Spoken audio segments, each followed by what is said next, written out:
one of the things that people often ask me about, one of the things that people regularly get wrong is when we're, for example, playing a card game, how to say the names of the cards, especially the classic type of cards that we usually use, for example, when we play poker.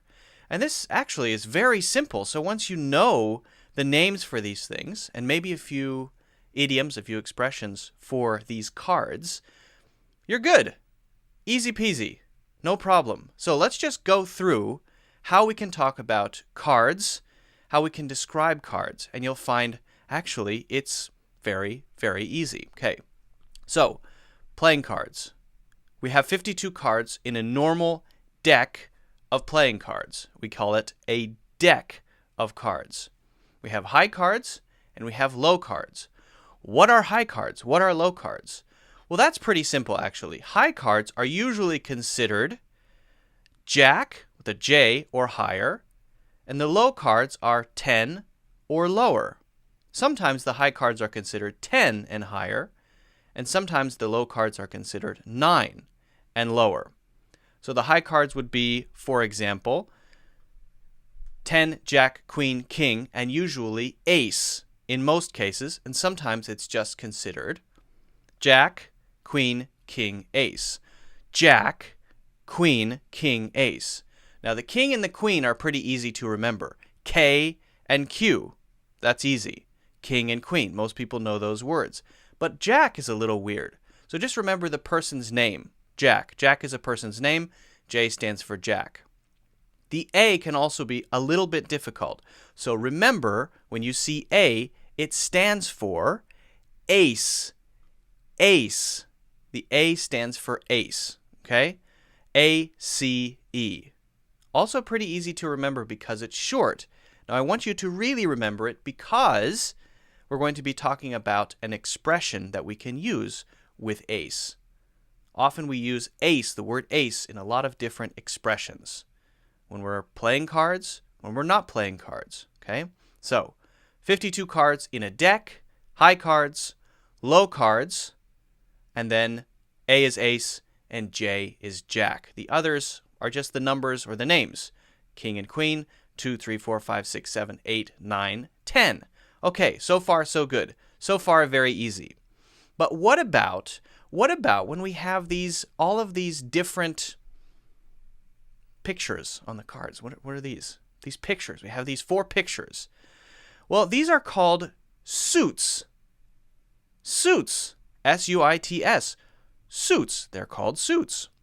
So when we talk about suits, we have to know the names as well. When we're playing cards, we usually need to reference these pictures pretty often. So let's quickly go through the different suits.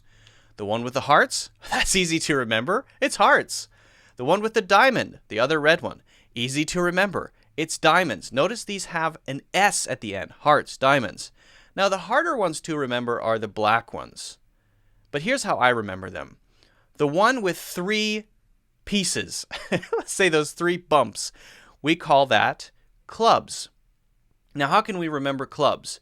I remember clubs when I see 3 things together, and you have 3 people together, they might form a club.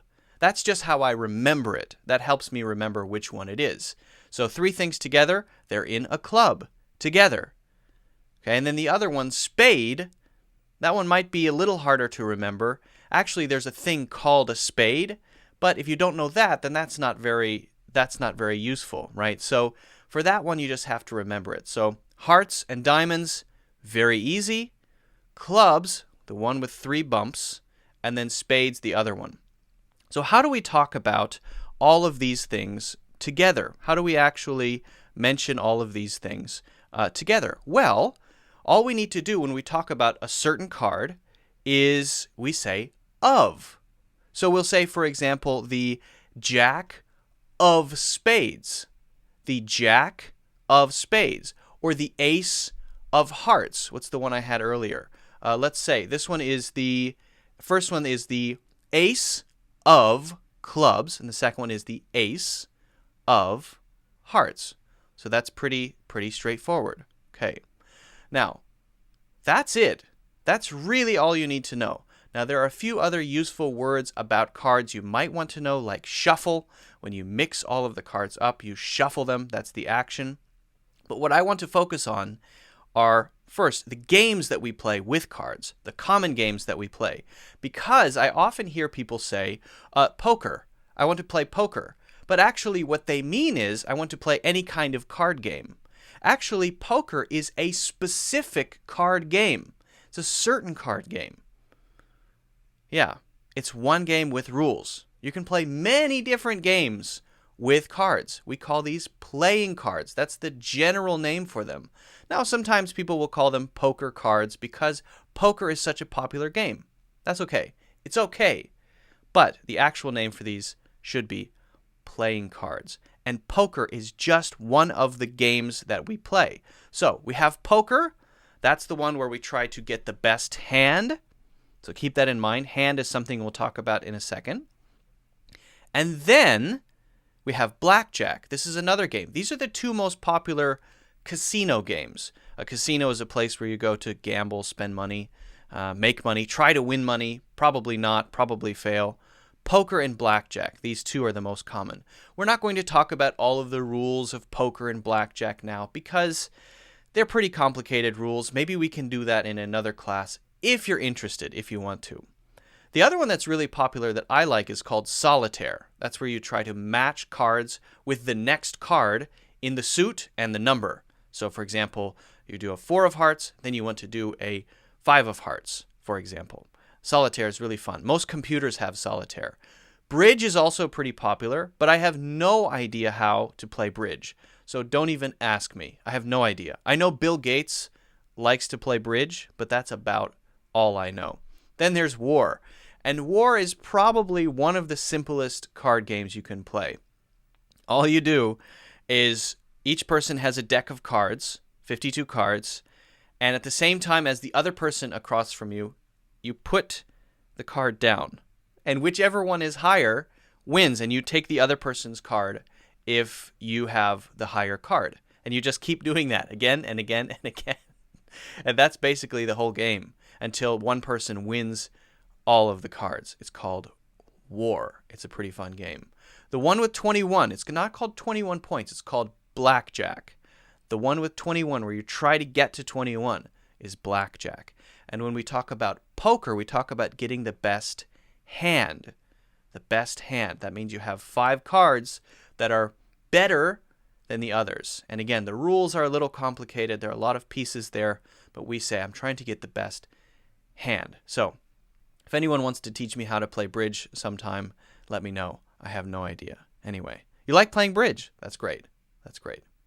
Okay, now one more thing I want to talk about is some expressions, some common phrases, idioms that we use related to playing cards. For everything in culture, maybe you've heard me talk about before, things we say, native English speakers say, comes from culture, comes from movies, comes from games, things we do. Well, it's no different here. We have many phrases, many idioms that we use that come from card games, that come from playing cards. So let's talk about a couple, just a couple of the expressions we use. Okay, the hand I was dealt. Now you remember I said the hand is what you want to get the best. You want to have a good hand. If you have a good hand, you have the best cards, you beat the others, you win the pot of money in the middle. Okay? Now if you say the hand I was dealt, you're usually talking about being born into a really good situation, for example, or being born into a really bad situation. If someone says, I was dealt a bad hand, it often means, being dealt a bad hand often means that you are unlucky in some way. In this particular situation, maybe someone cheated you, and that's just the situation you're found in.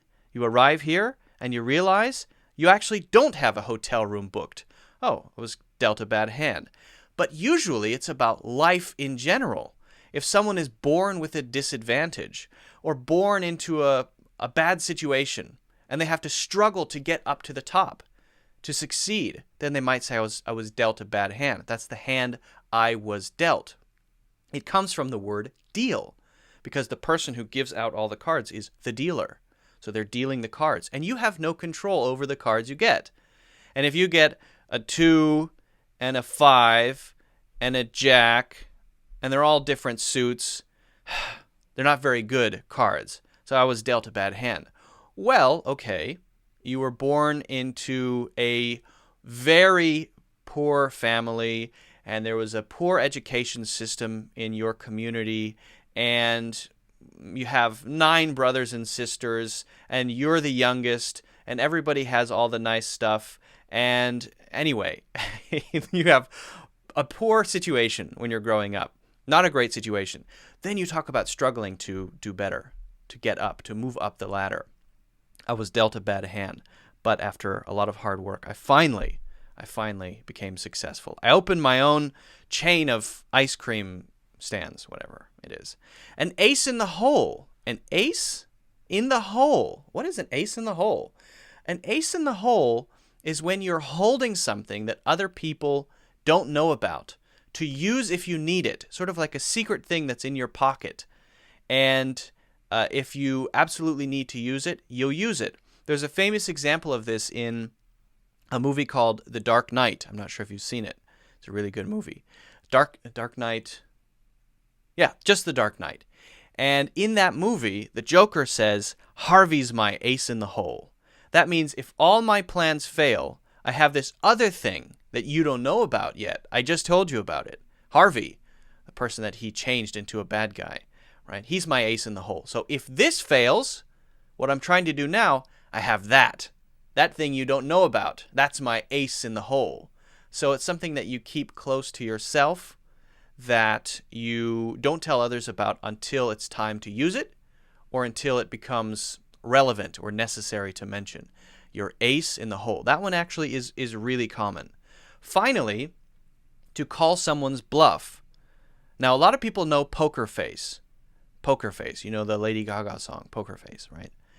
Well, Poker Face is when you don't let other people know that you have great cards, so you don't smile to yourself. You know, if you have great cards, you don't go. You don't want people to know, because then they're not going to put money in. They're not going to keep playing with you. So you have to have a poker face. If you have very bad cards, if you've been dealt a bad hand, you also need a poker face. You don't want to look sad. You have to have a poker face, okay? If you have a poker face, if you don't let others know, let's say you have terrible cards, but other people think maybe you have good cards, or they don't know, and you put lots of money in and you keep betting and you keep playing, actually you should quit because you have terrible cards. Well, you're bluffing. You're bluffing. You're lying. You're not being honest. Now, that's a good strategy in a card game, and sometimes it's a good strategy in real life. Sometimes bluffing is a good idea. So we use bluffing for a lot of things. And if someone says, nope, you're lying, that's a lie, they call your bluff. I'm calling your bluff on this one. Not only when we're playing cards, can also be used in a situation in life when you're telling a lie and someone says, no, that's not true. I left on time, but the train was late. The train was delayed. I've got the train app right here. It says all the trains are on time. You're bluffing. Yeah, you're right. I left late. Sorry. Right? So it can be used in that way. So these are the ways that we talk about cards. It's actually pretty simple. So next time you're playing cards, or you want to play cards, at least you should know now how to describe cards, and a couple of expressions that you can use related to playing cards. Okay.